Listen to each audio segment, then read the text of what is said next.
Buenos días, hermanos. Voy a poner una carita feliz. No sé. Mi cara es un poco seria, pero no es porque esté de mal genio, sino porque mi cara es así como seria. Me da mucha alegría verlos, hermanos. Le damos la gloria y la honra a Dios y bien fuerte, hermano.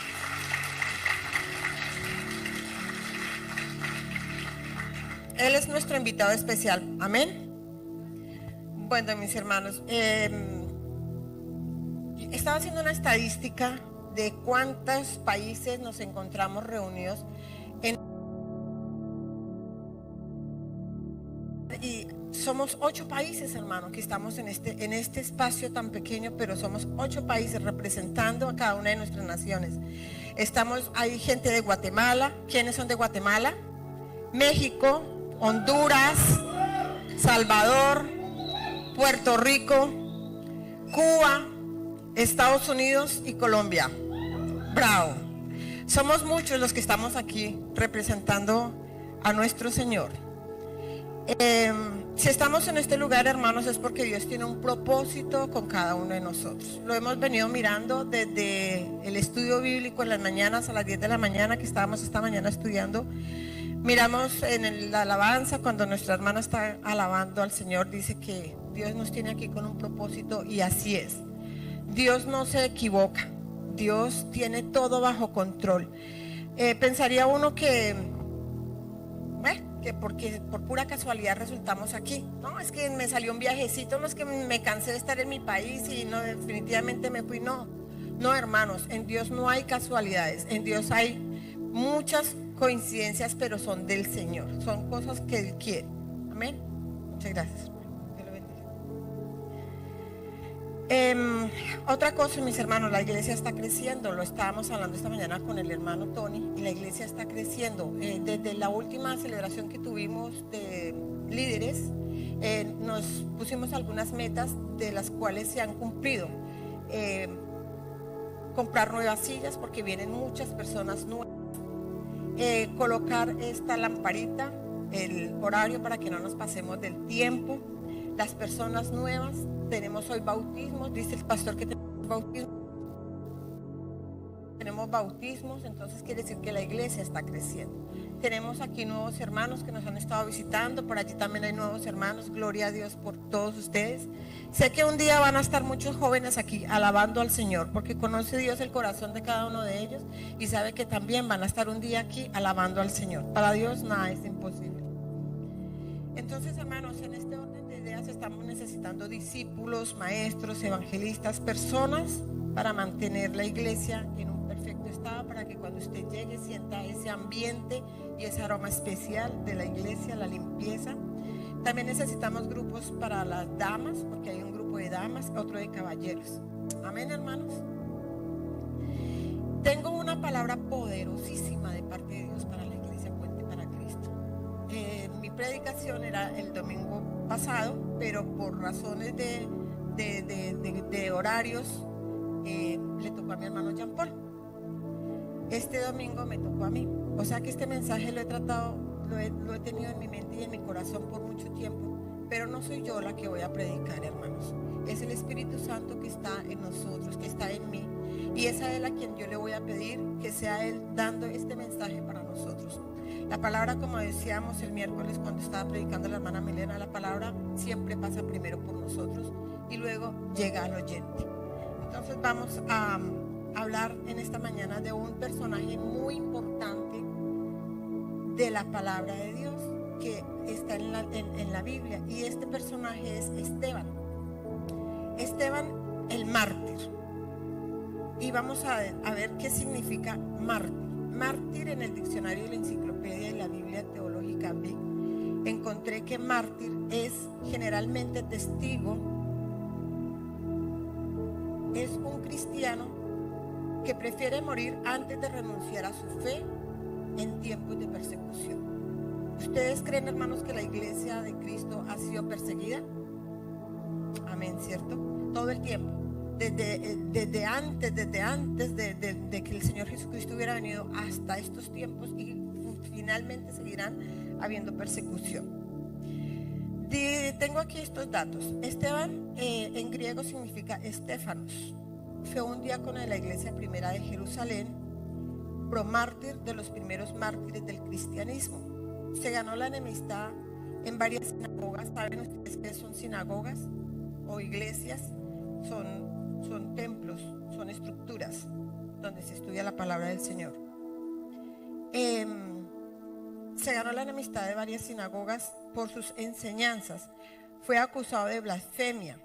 En su juicio, Esteban dio largos discursos criticando las autoridades judías que lo juzgaban. Fue condenado a lapidación.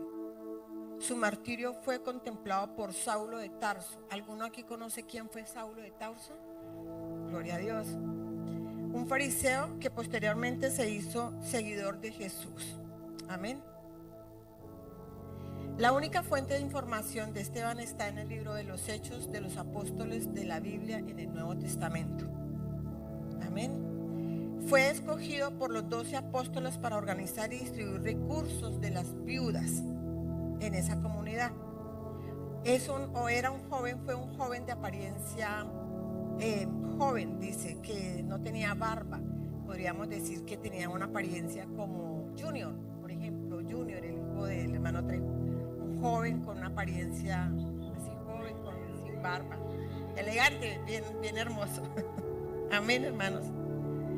Y tengo 2 puntos a tratar de este personaje bien importantes. Número 1, este hombre era un hombre de Dios. Y vamos a ponernos de pie a leer una porción de la palabra y a orar para dar inicio a este sermón, por favor. Vamos a leer Hechos capítulo 6, versículo 8. Cuando lo tengan, me dan un fuerte amén, por favor. Gloria a Dios. La palabra de Dios se lee con la autoridad del Padre y guiado por el Espíritu Santo. Y dice, capítulo 6, versículo 8. Y Esteban, lleno de gracia y de poder, hacía grandes prodigios y señales entre el pueblo. Amén, hermanos. Gloria a Dios. Se pueden sentar, vamos a orar. Señor y Padre de la gloria, en esta mañana nos ponemos en tu presencia. Señor, te damos infinitas gracias por la oportunidad y el privilegio que nos das un día más, Señor, de estar en tus atrios. Señor, no venimos a honrar a los hombres, no venimos a glorificar el nombre de los seres humanos, venimos a darte toda la gloria, la honra a ti, que eres el Dios todopoderoso y omnipotente, Señor. Te pedimos en el nombre de Cristo Jesús que tú seas llevando este mensaje a cada uno de los corazones. Te pido por favor que abras la mente, el entendimiento, el corazón, Señor. Que me uses como vaso frágil, Señor, llevando esta palabra a cada una de las personas que estamos aquí presentes. Te alabo en el nombre de Cristo Jesús, Señor nuestro. Amén y amén. Entonces, hermanos, dice que Esteban era un hombre lleno de gracia. Y cuando yo vi esto lleno de gracia, me puse a investigar qué es gracia. Gracia es favor, gratitud, carisma, belleza, elegancia, simpatía, clemencia, misericordia, piedad, perdón, indulto. O sea que ustedes imaginen el rostro de un joven cristiano con estas características. Y poder dice grandeza, dominio, autoridad, mando, potestad,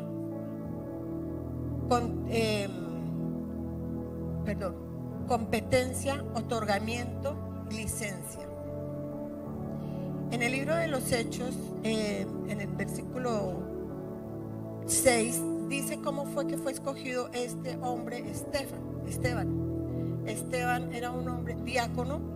Cuando estábamos hablando del inicio que la iglesia va a crecer es porque necesitamos diáconos. Un diácono en una iglesia es una persona muy importante. Tiene una responsabilidad bastante grande.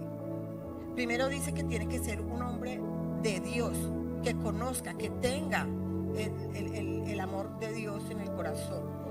Entonces, y dice que es un hombre lleno de gracia, poder, y decía que él hacía grandes prodigios y maravillas. Cuando a este hombre lo escogieron los 12 discípulos en esta época en la iglesia. Había demasiadas personas y solamente eran los 12 discípulos. Entonces tenían mucha tarea, como a veces nosotros aquí en la iglesia, ¿verdad? Tenemos mucha tarea. Y dice la palabra de Dios que la mesa es mucha y los obreros pocos. En ese entonces habían muchas viudas que no eran atendidas. Y los discípulos dijeron, tenemos que conseguir a personas, diáconos de la iglesia, de buen parecer, que tengan el Espíritu de Dios y que realmente quieran servir con un corazón dispuesto. Y entre estos encontraron a Esteban. Fueron 7 hombres que escogieron allí y Esteban fue uno de ellos. Él, un hombre de Dios. ¿Qué creen ustedes que de pronto ese hombre de Dios tendría coinonía, como hemos estado estudiando en el discipulado? Tendría coinonía con el Señor este varón para poder tener la gracia, el poder, ¿cierto, hermanos? Tiene que tener. Porque nosotros no podemos decir que tenemos coinonía o que tenemos una relación con Dios si no estamos allí en la presencia de Él, si no dedicamos tiempo a estar en la presencia de Dios. Es importante, hermanos. Un hombre de Dios o una mujer de Dios, un hermano cristiano como nosotros aquí, no podemos decir que tenemos el corazón, el Espíritu de Dios si no tenemos la gracia de Dios, si no tenemos a Dios en nuestro corazón, si no tenemos una relación íntima de amor con Él. Todos cometemos errores, todos somos imperfectos, todos tenemos problemas, pero como hemos venido estudiando, la única fuente de paz y de tranquilidad, ¿quién es? Nuestro Señor Jesucristo, ¿cierto? Dice, algunos de las sinagogas se levantaron contra él y no podían resistir a su sabiduría y al espíritu con que él hablaba. Este hombre era un hombre lleno de la presencia de Dios. Era un hombre que se dedicó realmente a predicar de su palabra, a hablar que realmente Dios vino y a hacer cosas grandes y maravillosas en su nombre. Era un hombre que se ocupaba no solamente de las cosas de la administración de la iglesia, sino que también llevaba el mensaje y se enfrentaba a hablar de la palabra de Dios con autoridad y poder. Pero ¿cómo puede un hombre de Dios hablar con autoridad y poder si no tiene tiempo de estar en la presencia de Dios? ¿Cómo puedo yo hablar de alguien que no conozco? Debo tener un conocimiento íntimo, debo tener una relación íntima con ese ser para yo poder decir, le conozco, ¿cierto? ¿Y cómo le conocemos al Señor? ¿Quién me puede ayudar? ¿Cómo podemos conocer al Señor? ¿A través de qué? Amén. ¿De qué otra manera podemos conocer del Señor? ¿Qué otra manera? ¿De qué otra manera?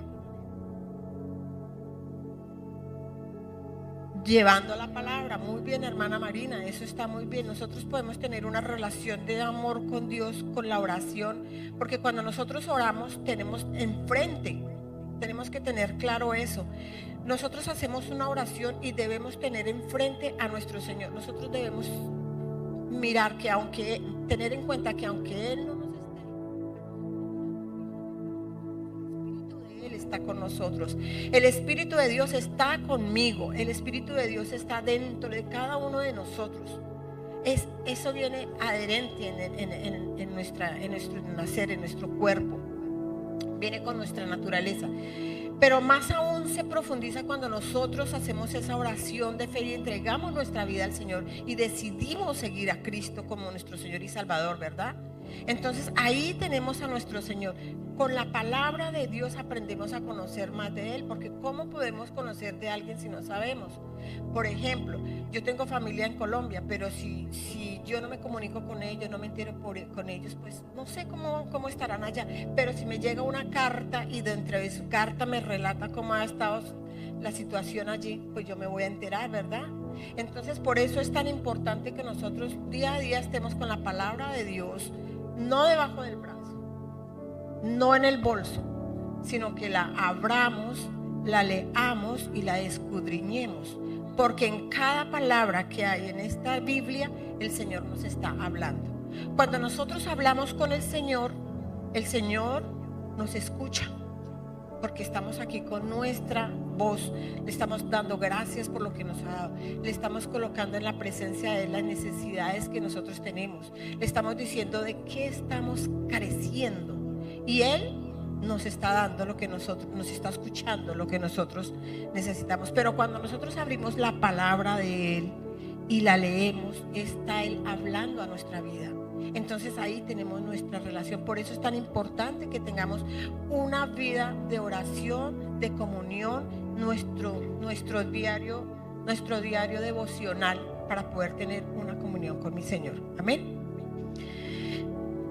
Otra cosa que quería que miráramos es que la iglesia está creciendo y que nosotros debemos estar cada día más preparados, no únicamente en la palabra, sino que de la otra manera que nosotros nos podemos preparar es en el instituto bíblico. Es una manera que nosotros vamos a aprender, porque hay cosas que muchas veces las personas dicen: ay, no, pero es que yo voy a leer la Biblia y yo no entiendo nada lo que dice ahí. No, es que eso, cuando uno lee la Biblia se vuelve loco. Bueno, pues en esta iglesia, gracias a Dios, hay la oportunidad de que nosotros abramos un instituto bíblico donde nos enseñan cómo aprender a mirar la palabra, cómo aprender a leer algunos textos, cómo aprender a hacer algunos sermones. Aquí nos enseñan. Y esa es parte de lo que un hombre de Dios como Esteban tenía. Él era un hombre que dedicaba su tiempo a conocer de las cosas de Dios. Él sabía qué había pasado con nuestro Señor Jesucristo, porque para esa época Él ya había venido y Él sabía lo que estaba sucediendo, ¿verdad? De hecho, dice que Saulo, cuando estaban en el momento que lo fueron a él a apedrear, Saulo de Tarso quedó impactado con lo que él hizo, porque él era un hombre lleno de la presencia de Dios. Más adelante vamos a mirar cómo este hombre tenía tanto la presencia de Dios, que su rostro resplandecía como la de un ángel, como la que tiene que resplandecer la de nosotros. Hermanos, porque nadie es perfecto, todos cometemos errores y todos cometemos cada día pecado. Decía mi hermano Alfredo hace 8 días en el discipulado: segundo a segundo debemos estarnos revisando, porque segundo a segundo estamos ofendiendo al Señor, segundo a segundo estamos cometiendo errores, pero tenemos que ir a la presencia de Él y decirle: Señor, heme aquí, perdón por lo que he hecho. ¿Para qué? Para poder tener esa presencia de Dios en nuestra vida y poder, con nuestro testimonio, transmitir a otras personas ese amor que Dios quiere que nosotros transmitamos. Amén, hermanos. Gloria a Dios. Dice en el versículo 11 entonces sobornaron a unos para que dijesen que le habían oído hablar palabras blasfemas contra Moisés y contra Dios. Y aquí vamos a ver, hermanos, ¿ustedes creen que de pronto nosotros en la iglesia podemos tener enemigos? Voy a poner 3 enemigos que tenemos. Número 1, nosotros mismos. Nosotros somos enemigos de nosotros mismos porque la carne es débil y por la que la carne falla, ¿cierto? Siempre. En algunas iglesias, que no es aquí porque no lo he visto, pero sí se ve mucho en las iglesias grandes, cuando una persona un sitio, un puesto, o sea, tiene un mando, un líder, viene la envidia, la rabia.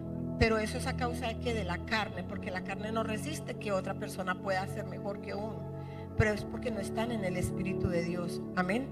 Otra de las cosas que nosotros tenemos, otro enemigo que la iglesia tiene, es el enemigo. El enemigo nunca va a querer que un cristiano lleve la palabra de Dios. El enemigo no va a querer que nosotros le sirvamos a Dios, porque Él vino con un propósito: robar, matar y destruir. Ese fue el propósito con el que Satanás vino. Y lo encontramos en la iglesia, claro que lo encontramos en la iglesia. ¿Lo encontramos en nuestros hogares? Claro, hermano, que los encontramos en nuestros hogares. Nosotros muchas veces nos disgustamos con nuestras parejas, nos disgustamos con nuestros hijos, y el primero que sale es Satanás a decir: sí, eso, trátalo mal. Esa es la forma, que estén divididos, que estén en discusión, que estén en pelea. Porque ¿qué hizo el diablo? Venir a robar, a matar y a destruir. Y cuando él cumple su propósito, está feliz. Pero nosotros, que sabemos que tenemos el Espíritu de Dios en nuestro corazón, ¿a dónde tenemos que ir? De rodillas ante la presencia del Señor, sujetar nuestra carne y decir: Señor, tú estás conmigo. Tú estás conmigo, Señor. Si tú estás conmigo, ¿quién contra mí? Pero tenemos que renunciar a la vanidad, a la vanagloria, al orgullo. Todas estas cosas son enemigos que tiene la iglesia. ¿Y quiénes son la iglesia? Todos, ¿verdad? Entonces tenemos enemigos. Y el tercero que tenemos es nuestra carne, el enemigo y el mundo. ¿Será que el mundo nos jala? Digo yo a los jóvenes, porque nosotros, bueno, un poquito, y aún a los viejitos también. El mundo también jala a los viejitos, sí, créame. ¿A quién no le gusta un carro? ¿A quién no le gustaría tener un carro último modelo, bien chévere, con buenos parlantes para escuchar esa música? Ojalá sea cristiana, ¿no? ¿A quién no le gusta? Diría, uy, sí, un carro último modelo. ¡Ah, qué chévere! Ese es el mundo. El mundo jala. El mundo quiere diversión, fiestas. El mundo quiere vicios, droga, alcohol. Eso quiere el mundo. Eso es lo que quiere el enemigo. Pero es lo que nosotros debemos cuidar de hacer, porque ahí está el enemigo. Este hombre Esteban tenía enemigos. ¿Y cuáles eran los enemigos? En la propia iglesia, en la misma iglesia. Pasó como cuando pasó con Daniel. ¿Recuerdan a Daniel? Aquel hombre que oraba en la presencia del Señor 3 veces al día, cuando él abría su ventana para orar al Señor. Y estos hombres que estaban en contra de ellos por envidia, porque querían el lugar de él, ¿qué hacían? Iban y le decían al rey: tu ungido, bueno, tu escogido, tu elegido, le está orando a ese Dios. O sea, el orarle al Dios era una contra de Daniel. Pero los enemigos de él venían a hacer eso. Eso le pasó a Esteban. Esteban estaba dando la palabra de Dios. Él estaba hablando de quién era el Señor. Él estaba diciendo que Dios quería que llevaran una vida en santidad, que Él quería lo mejor para ellos en esa época, en el Sanedrín, en la sinagoga. Él iba a hablar de ellos, y estos hombres que hicieron, se pusieron en contra de él y dijeron que estaban blasfemando. La blasfemia en ese tiempo se catalogaba y se consideraba como un gran pecado, y quería decir que si ellos blasfemaban lo tenían que matar, pero matar a piedra, lapidado, ¿verdad? Entonces, ¿ellos qué hicieron? Ellos hicieron eso. Sí, efectivamente, ellos fueron allí a la sinagoga, ante el Sanedrín, y le dijeron que sí, que él estaba blasfemando. ¿Y qué dijeron ellos? Entonces, lo vamos a acusar. Lo acusaron. Lo acusaron a muerte. Muchos muchos misioneros que hoy en día tenemos en nuestros países, algunas personas son de aquí, otros de otros países, ¿los han asesinado? Claro que sí, por llevar el evangelio del Señor. ¿Nosotros estaríamos dispuestos a que nos mataran por el amor de Dios? Yo les dejo en el corazón de cada uno hasta dónde nosotros estamos dispuestos a servirle al Señor. Pero hasta dónde estamos dispuestos a decir: realmente yo amo a ese Cristo vivo, a ese Cristo que dio su vida por mí allá en la cruz del Calvario, a ese Cristo que ha resucitado a mi hija, a ese Cristo que no ha permitido que mis hijos caigan en drogas, que no ha permitido que mis hijos cometan cosas peores. Que somos pecadores todos, sí, pero es Cristo que ha salvado nuestras vidas, nuestros hijos, nuestra familia, nuestra cárcel, nuestra vida de caer en una cárcel, nuestra vida de tener hambre, nuestra vida de no tener un techo y no tener dónde vivir. Dios, ese Cristo que murió en la cruz del Calvario, nos tiene a usted y a mí aquí, congregándonos en esta iglesia. Por eso al inicio yo decía: ¿de dónde nos ha traído el Señor?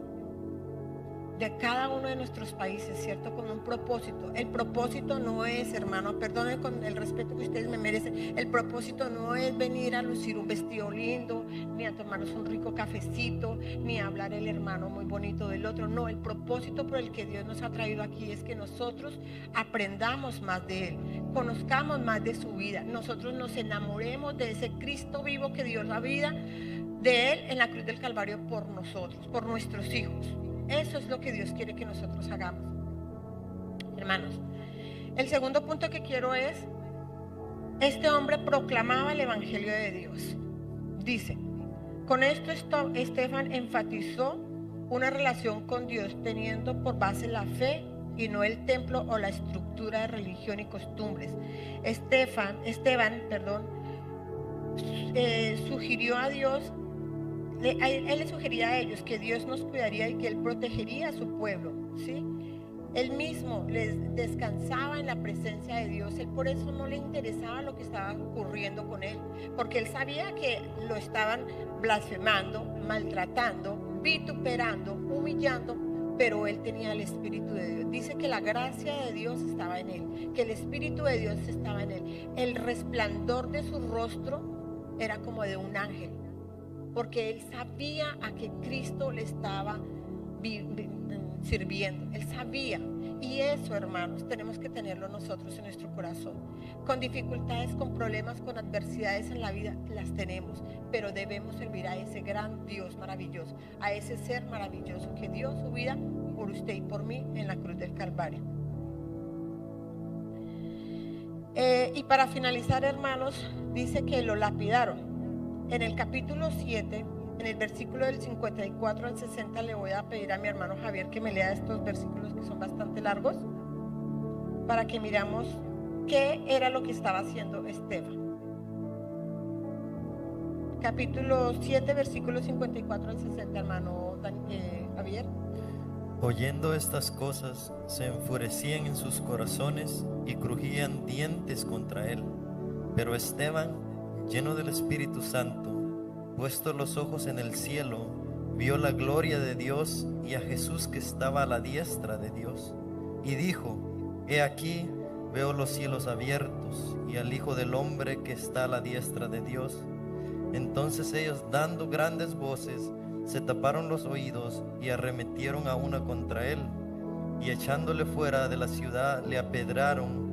Y los testigos pusieron sus ropas a los pies de un joven que se llamaba Saulo, y apedreaban a Esteban, mientras él invocaba y decía: Señor Jesús, recibe mi espíritu. Y puesto de rodillas clamó a gran voz: Señor, no les tomes en cuenta este pecado. Y habiendo dicho esto, durmió. Amén, hermanos. Podemos darnos cuenta lo que este hombre sufrió. Sufrió bastante. Pero ¿cuál era el gran propósito de Dios? Tal vez que hoy nosotros pudiéramos leer esta enseñanza y que nos demos cuenta que vale la pena luchar por Dios, vale la pena sacrificar nuestra vida para el Señor, vale la pena vivir día a día buscando el rostro de Dios, porque es la única manera, hermanos, que nosotros podemos llegar a entender que la vida tiene sentido. Porque realmente, ¿de qué nos vale a nosotros tener todo si no tenemos a Dios en nuestro corazón? Conozco la historia de, no sé si alguna vez ustedes han escuchado la vida de Ricardo Montaner. Es un cantante de música balada, Ricardo Montaner. Creo que él es de argentino o venezolano. Y la historia de él es que él viajaba mucho. Tenía muchísimo dinero, tenía muchísimo renombre, por todo lado lo conocían. Pero cuenta la historia que él fue un día al hotel y se encontraba solo y vacío. Decía que no tenía sentido su vida, pese a que tenía tantos seguidores. Había acabado de salir de un estadio donde habían 50,000 personas escuchando sus canciones. Pero él se sentía vacío, se sentía solo. Entonces, estando allí en el hospital, estando allí en ese hotel, él hacía obra social. Él acostumbraba a ayudar a los niños de los hospitales. Dice: ese día me fui a un hospital, y cuando yo fui pasando por una de las habitaciones, escuché a una madre y a un padre llorar. Entonces yo entré y les dije: ¿por qué están llorando? Y ellos dijo: porque los médicos acaban de decir que nuestro hijo va a morir. Entonces él dijo: yo no sé rezar, pero vamos a hacer algo, vamos a hacer un Padre Nuestro y le vamos a pedir a Dios que haga algo por este niño. Dice que él se sentó ahí al lado de la cama con los dos señores y oraron el Padre Nuestro, hicieron la oración del Padre Nuestro, y que cuando ya terminó su Padre Nuestro, él se fue. Ya los médicos le habían dicho que ese muchacho no iba a vivir, que ese niño ya no podría vivir, ya lo habían desahuciado, y finalmente él se fue. Posteriormente tenían que irse a un evento otra presentación que tenía que hacer, y fue. Cuando él llegó a esa presentación, dice que el papá del niño lo buscó y lo encontró, lo llamó y le dijo a él: mi hijo, el niño estaba en coma, dijo: mi hijo ha estornudado. Y entonces él dijo: wow, pues a él le sorprendió, ¿no? Que cómo era posible que Dios pudiera hacer eso solamente con un Padre Nuestro. Y que muchos en el hospital, cuando la mamá dijo que el niño había estornudado, le decían: pero eso no tiene nada que ver, el niño está en coma, el niño va a fallecer. Pero ese muchacho, ese padre, se aferró a esa oración del Padre Nuestro. Y Ricardo Montaner dice también: yo me aferré, yo le dije: Señor, yo no sé nada de orar, yo no sé nada de eso, yo no conozco mucho, pero lo único que te digo es que si realmente esta oración puede hacer que este niño se sane, yo estaré agradecido por el resto de mi vida. Dice que él llegó a su casa y se puso a llorar con su esposa sí era cristiana, y oraba. Dice: no sé cómo será, pero yo quiero conocer a ese Cristo que tú sigues, a ese Cristo que tú amas. ¿Qué tengo que hacer? Entonces ella le dijo: nada, sencillamente te arrodillas y haces una oración. Y entonces él dijo: eso nomás, no hay que pagar, no tengo que pagar un precio. Y él dijo: no, ella le dijo: no, simplemente sencillate, ten un corazón dispuesto y recibe a Cristo como tu Salvador. Y eso es lo único que tienes que hacer. Dice él que se arrodilló, hizo esa oración, le dio las gracias a Dios por lo que él hizo, y este niño se salvó. Y él le dijo: si este niño se salva, le llamaré por su nombre. Cuando la esposa de él estaba embarazada, dice: si este niño se sana, porque el niño se llama Mauricio. Si este niño se sana, cuando mi esposa tenga su hijo, yo le voy a colocar Mauricio. Y él tuvo su hijo y le colocó por nombre Mauricio. Entonces, mire, hermanos, que no es el dinero lo que lo hace a uno feliz, no son las riquezas, no es la ropa, no es la vanidad, no es el orgullo, es ir allí a la presencia de Dios y entregarle la vida a Él para que Él pueda hacer grandes cambios en nosotros y podamos un día glorificar a ese Dios vivo. Amén, hermanos.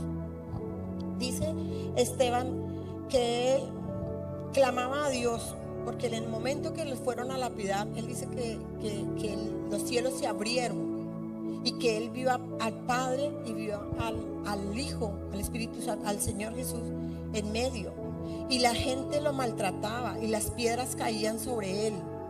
Yo no sé si yo le dije creo que le dije a mi hijo que colocara.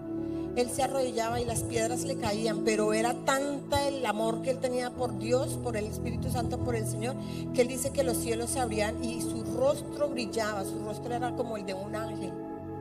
Entonces, hermanos, vale la pena que nosotros esforcemos nuestra vida cada día a la presencia de Dios. No importa que tengamos que levantarnos un poco más temprano y hacer una oración no de 5 minutos, un poquito más, caminemos una milla más, una oración por nuestro hermano. Hermano, nosotros normalmente cuando empezamos en una oración, lo digo por mí porque yo lo hacía, normalmente yo hacía una oración repetitiva porque no sabía cómo orar, no sabía qué era eso. Entonces, ¿qué hacía? Yo le decía: Señor, te pido por mi esposo, Padre, bendice a mi esposo, bendice a mi hijo, Señor, bendice a mi hermana, a mi hermano. Y denle siempre con lo mismo: mi familia, mi esposo, que no nos falte el alimento, que no nos falte la renta, Señor, que no nos falte el carrito, ay, papito Dios, que nunca me falte el trabajo. Pero yo de ahí no pasaba, siempre yo y yo. Pero a nosotros se nos olvida que hay enfermos, hermanos, se nos olvida que hay presos, se nos olvida que en África hay niños que están muriendo de hambre literal y nosotros aquí botamos la comida. Se nos olvida, hermanos, que hay gente que no tiene un vestido. Aquí la ropa se bota por montones. Se nos olvida orar por ese que tiene hambre, hermano. Y me duele el alma, perdón. Pero somos desagradecidos. No valoramos lo que Dios hace por usted y por mí. No valoramos esa sangre que fue derramada en la cruz del Calvario. No nos acordamos del hermano que necesita. Simplemente pensamos en el mí, en el yo. Que a mí no me falte, que yo tenga, que mis necesidades sean suplidas. Pero se nos olvida el niño que no tiene cómo comer. Se nos olvida el drogadicto que está en problemas. Se nos olvida el alcohólico. Se nos olvida la mujer que vende su cuerpo para comprar una comida para sus hijos. Se nos olvida, hermanos, que Dios dio su vida por nosotros, porque solo pensamos en nosotros. ¿En qué me hace falta a mí? ¿Qué necesito yo? Y así no es, hermanos.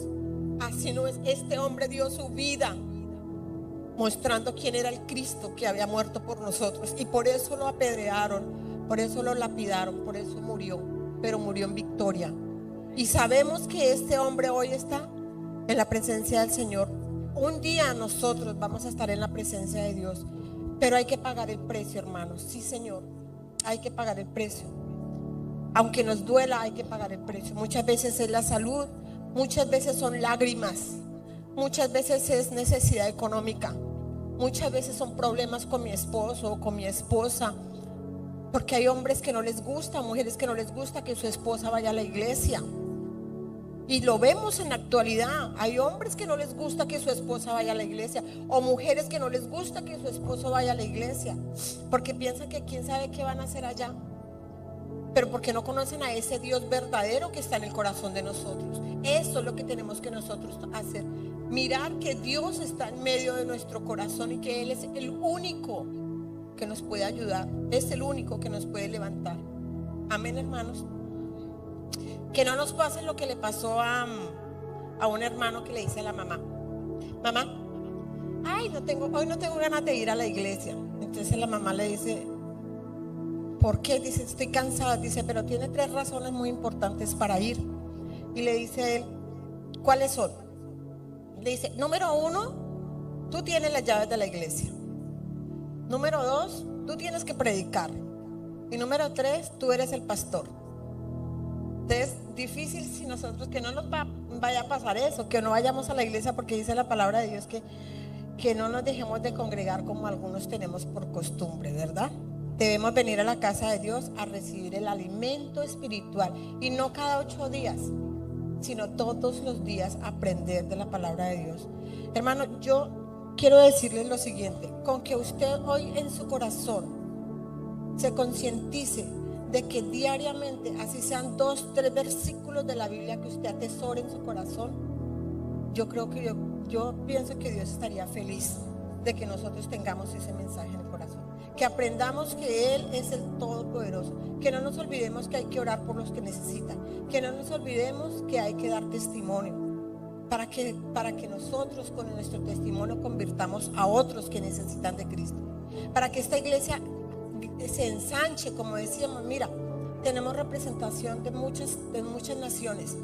Que seamos nosotros esos líderes, que coloquemos aquí en alto a nuestro Señor Jesucristo, yendo a las calles a buscar a la gente, a buscar el perdido. Que no nos dé pena orar por una persona que necesita, que no nos dé pena, como hizo este hombre, que no nos dé pena que nos miren mal, que no nos dé pena ir a orar y arrodillarnos por una persona que está enferma en la calle. Que nos duelan las almas, como le dolió al Señor darla allá en la cruz del Calvario su vida por nosotros, como lo maltrataron, lo vituperaron. Que nos duelan las almas, hermano, como le dolió a este hombre muerto, lapidado, pero con ese gran testimonio de que nosotros debemos hacer lo que es correcto ante los ojos de Dios. Amén, hermanos. Quisiera que, por último, la persona que sienta en su corazón el deseo de hacer una oración de corazón a corazón, no para que nadie lo escuche, no para que nosotros estemos mirando, sino que de corazón a corazón usted ponga su mano hoy en el corazón y le diga al Señor qué está dispuesto a hacer usted por Él, qué está dispuesto a dejar para que Dios transforme su vida.